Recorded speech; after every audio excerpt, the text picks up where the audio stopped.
Meanwhile, Simon Peter was still standing there, warming himself, so they asked him, "You aren't one of his disciples too, are you?" He denied it, saying, "I am not." A mob came to put my Lord to death, and I was afraid. I ran, but I didn't get very far. I had sworn to follow Jesus, follow him unto death if need be. My words came back to haunt me. I was ashamed. I am ashamed. I followed the crowd from a distance, hanging back like a cringing dog just out of sight. They took him into the home of the high priest. A fire was lit by the guards who had taken Jesus. I went over to warm myself, but it did no good. I had a chill in my soul, and no heat could warm that. From above, in the high priest's public chamber, I could hear squabbling over Jesus.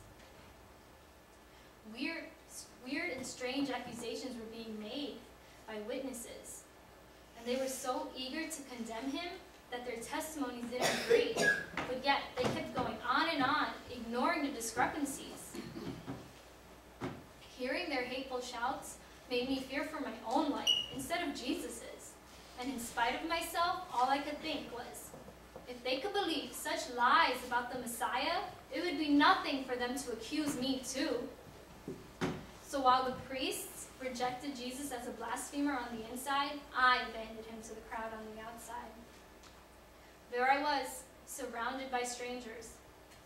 They all seemed to know each other well, and soon it became clear that they thought they knew me too. I was recognized 3 times by people in the crowd as a follower of Jesus, and 3 times I denied any knowledge of him. In my fear, I cursed and I screamed, desperately trying to separate myself from him, with every word, with every breath. And Jesus had predicted this. Jesus was right. By dawn, I had denied him. I had separated myself from him completely. I ran from the crowd, but just far enough to be out of sight and earshot of Jesus' accusers.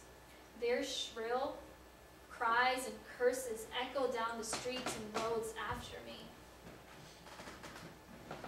Yet with every step I took, I seemed to put miles and miles between me and Jesus. I've been his faithful servant. I've recognized him as the Messiah.